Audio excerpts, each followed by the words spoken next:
ধৰ্মৰাজ যুধিষ্ঠিৰে নেউলক সোধা তিনিটা প্ৰশ্ন। 1. ভগৱানৰ প্ৰকৃত সেৱা কি? 2. মানুহে আটাইতকৈ ডাঙৰ ভুল কেতিয়া কৰে? 3. মানুহে বৃদ্ধ বয়সৰ বাবে ডেকা কালতেই কি তিনিটা কাম কৰি থ'ব লাগে? বন্ধুসকল, কুৰুক্ষেত্ৰ যুদ্ধৰ অন্তত পাণ্ডৱে কৌৰৱক পৰাজিত কৰি এখন মহাযজ্ঞ পাতিছিল। সেইখন যজ্ঞত দেশ বিদেশৰ মহান গুণী জ্ঞানী পণ্ডিত, ক্ষত্ৰিয় আৰু ব্ৰাহ্মণসকল উপস্থিত আছিল।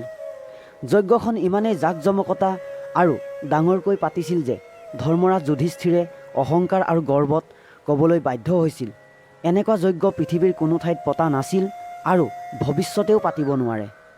কেৱল পাণ্ডৱেহে এনে যজ্ঞ পাতিবলৈ সক্ষম হৈছে। ধৰ্মৰাজ যুধিষ্ঠিৰৰ অহংকাৰপূৰ্ণ কথা শুনি শ্ৰীকৃষ্ণই অহংকাৰ ভাঙিবলৈ মনস্থ কৰিলে। যজ্ঞ চলি থকা সময়তে যজ্ঞস্থলীত এটা আচৰিত ঘটনা ঘটিছিল। এটা নেউল আহি যুধিষ্ঠিৰক উদ্দেশ্যি ক'লে, হে ধৰ্মৰাজ, আপুনি আপোনাৰ যজ্ঞখনক লৈ কিয় ইমান অহংকাৰ কৰিছে? আপোনাৰ এই যজ্ঞখন কুৰুক্ষেত্ৰত বাস কৰা এজন বামুণে অতিথিক আগবঢ়োৱা খাদ্যকণৰ সমানো পুণ্য নহয়। বন্ধুসকল, আধা অংগ সোণেৰে গঠিত নেউলটোক দেখি যজ্ঞস্থলীৰ বিদ্বান সমাজ যিমান আচৰিত হৈছিল, তাতোতকৈ আচৰিত হৈছিল নেউলটোৱে ধৰ্মৰাজক কোৱা কথাকেইটা শুনি। যজ্ঞস্থলীত থকা সমস্ত ব্ৰাহ্মণ আৰু ক্ষত্ৰিয় সমাজে চাৰিওফালৰ পৰা ঘেৰি লৈ নেউলটোক সুধিছিল, হে ভদ্ৰপানী, এইখন যজ্ঞস্থলীত কেৱল সাধু সন্ত তথা বিদ্বান সমাজ উপস্থিত আছে। আপুনি কিহৰ ওপৰত ভিত্তি কৰি এই কথা ক'লে? কিয়নো আমি শাস্ত্ৰৰ বিধি বিধান মতে সকলোখিনি সুচাৰুৰূপে কৰিছোঁ। যি বিধি বিধান আছে অলপো খুটি নাটি থাকি নোযোৱাকৈ কৰিছোঁ। আপুনি কি ভুল দেখি এই যজ্ঞক নিন্দা কৰিছে? অনুগ্ৰহ কৰি ক'বনে? তেতিয়া নেউলটোৱে কৈছিল, সেই গুণী জ্ঞানী ব্ৰাহ্মণ আৰু ক্ষত্ৰিয়সকল, মই এই কথা এনেই কোৱা নাই যে এই যজ্ঞ কুৰুক্ষেত্ৰত বাস কৰা এজন দুখীয়া বামুণে অতিথিক দিয়া খাদ্যকণৰ সমানো পুণ্য হোৱা নাই। মোৰ লগত এই ঘটনা সংঘটিত হোৱাৰ বাবেহে কৈছোঁ। যদি শুনিব বিচাৰিছে তেন্তে শুনক। কেইদিনমানৰ আগতে কুৰুক্ষেত্ৰত এক ভয়ানক খাদ্য সংকট হৈছিল। খাদ্যৰ অভাৱত পৰি বহুত মানুহ মৃত্যুমুখত পৰিছিল। এসাঁজ খালে 2-3 দিনলৈ খাবলৈ নোপোৱা হৈছিল। সেই কুৰুক্ষেত্ৰতে এজন দুখীয়া বামুণে পত্নী, পুত্ৰ আৰু বোৱাৰীসহ মুঠ 4জনে বসবাস কৰিছিল। প্ৰায় 3 দিন লঘোণে থকাৰ পাছত এদিন কিবা প্ৰকাৰে অন্নমুঠি যোগাৰ কৰি আনিলে। ইফালে ভোকৰ তাড়নাত পৰিয়ালৰ সকলোৰে অৱস্থা বেয়ালৈ ঢাল খালে। অন্নমুঠি ৰান্ধি বাঢ়ি খাবলৈ বহুতেই অত্যন্ত ভোকাতুৰ মানুহ এজনে দৰ্জামুখৰ পৰা এমুঠি অন্নৰ বাবে কাতৰ আহ্বান জনালে। অতিথিক ভিতৰলৈ মাতি আনি বহিবলৈ দি বামুণজনৰ অন্ন বাটিকে খাবলৈ আগবঢ়াই দিলে। ইফালে ভোকাতুৰ মানুহজনৰ ভোক অকণো নুগুচাত আৰু অলপ অন্ন বিচাৰিলে। তেতিয়া প্ৰচণ্ড ভোককো নেওচি বামুণৰ পতিব্ৰতা পত্নীয়ে তেওঁৰ ভাগকে খাবলৈ আগবঢ়াই দিলে। তেতিয়া বামুণে পত্নীক ক'লে, হে মোৰ প্ৰিয়তমা, তুমি ধন্য হ'লা। নিজৰ প্ৰচণ্ড ভোককো নেওচি অতিথি পৰায়ণতাৰ শ্ৰেষ্ঠ নিদৰ্শন দাঙি ধৰিলা। মই এই কাৰণে তোমাৰ অন্নমুঠি খোজা নাই যে পত্নীক ৰক্ষা কৰাটো, ভৰণ পোষণ কৰাটো কেৱল মানুহেই নহয়, পশু পক্ষীৰো দায়িত্ব আৰু কৰ্তব্য। তোমাক ভৰণ পোষণ কৰিব নোৱাৰাৰ বাবে মই দুখিত। পতিৰ কথা শুনি পত্নীয়ে ক'লে, হে পৰম স্বামী, আপুনি ভোকত থাকিলে মই কেনেকৈ খাদ্য গ্ৰহণ কৰিম? আপুনি ভোকত থাকিব পাৰে যদি ময়ো পাৰিম। তাৰ পাছতো অতিথিজনৰ ভোক নুগুচাত বামুণৰ পুত্ৰ সন্তান আৰু বোৱাৰীয়েকেও অতিথিক বিনা দ্বিধাই খাদ্য আগবঢ়াই দিলে। এজন এজনকৈ 4জনৰে অন্ন খোৱাৰ পাছত ভিক্ষাৰীজন অত্যন্ত সন্তুষ্ট হ'ল আৰু লগে লগে ধৰ্মলৈ পৰিৱৰ্তন হ'ল।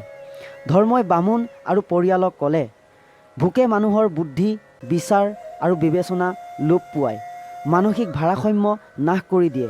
এনে পৰিস্থিতিতো আপোনালোকৰ অন্নদান একেই থাকিল।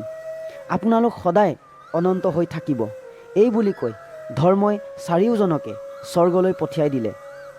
হে জ্ঞানী সমাজ, মই সেই বামুণজনৰ ঘৰৰ ওচৰতেই বাস কৰোঁ। এদিনাখন খাদ্যৰ সন্ধানত মই সেইফালে গৈ তাত উপস্থিত হৈছিলোঁ, য'ত বামুণজনে অতিথিক অন্ন খুৱাইছিল। সেই ঠাইখন ইমানেই পুণ্য হৈছিল যে মই চাৰিওফালে এবাৰ শুঙি দিওঁতেই মোৰ শৰীৰৰ আধা অংশ সোণৰ হৈ গৈছিল। সেই তেতিয়াৰে পৰা মই তেনেকুৱা পুণ্য স্থান বিচাৰি ফুৰিছোঁ, য'ত মোৰ বাকী থকা শৰীৰৰ আধা অংশও যাতে সোণৰ হৈ যায়। বিভিন্ন যজ্ঞস্থলীলৈ গ'লোঁ, কিন্তু ক'তো তেনেকুৱা পুণ্যস্থান নাপালোঁ। বিভিন্ন মানুহৰ মুখে মুখে গম পালোঁ যে ধৰ্মৰাজে এখন বৃহৎ যজ্ঞ পাতিছে। দেশ বিদেশৰ সাধু মহন্ত আহিছে। ভাবিলোঁ ইয়াতে মোৰ বাকী থকা আধা অংশ সোণৰ হৈ যাব, কিন্তু ইয়াতো নহ'ল। বন্ধুসকল, নেউলৰ কথা শুনি সমগ্ৰ যজ্ঞস্থলী নিশ্চুপ হৈ ৰ'ল। সকলো যেন শিল পৰা কপৌৰ দৰে হ'ল। তেতিয়া যুধিষ্ঠিৰে নেউলক ক'লে, হে ভদ্ৰপানী, আপুনি বহুত জ্ঞানী। মই মোৰ ভুলৰ বাবে ক্ষমা বিচাৰিছোঁ।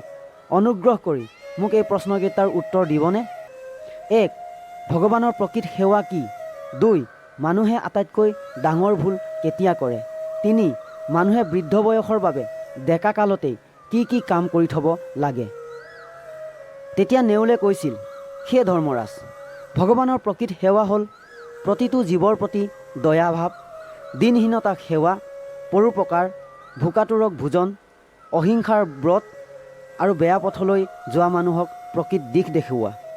দ্বিতীয় প্ৰশ্নৰ উত্তৰ হ'ল, মানুহে আটাইতকৈ ডাঙৰ ভুল তেতিয়া কৰে যেতিয়া সাংসাৰিক বস্তু বা পাৰ্থিৱ বস্তুখিনিক লৈ গৰ্ব কৰে। যেতিয়া এজন মানুহে নিজৰ ধন ঐশ্বৰ্যক লৈ গৰ্ব কৰে, তেতিয়াই অহংকাৰ হয়। অহংকাৰে মানুহক পতনৰ দিশলৈ লৈ যায়। তৃতীয় প্ৰশ্নৰ উত্তৰ হ'ল, বৃদ্ধ বয়সৰ বাবে মানুহে এই 4টা কাম কৰি থ'ব লাগে। 1. ধনৰ সঞ্চয়। 2.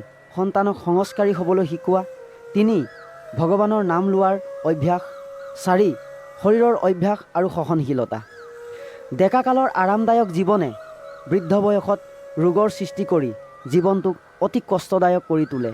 সেইবাবে বৃদ্ধ বয়সলৈকে কিবা নহয় কিবা কাম কৰিবলৈ যত্ন কৰিব লাগে। বন্ধুসকল, মোৰ ভিডিঅ'টো আজিলৈ ইমানেই আছিল। আপোনাৰ বহুমূলীয়া সময় দিয়াৰ বাবে বহুত বহুত ধন্যবাদ জ্ঞাপন কৰিছোঁ। ভিডিঅ'টো চাই কেনেকুৱা পালে নিশ্চয় কমেণ্ট কৰিব বুলি আশা কৰিলোঁ।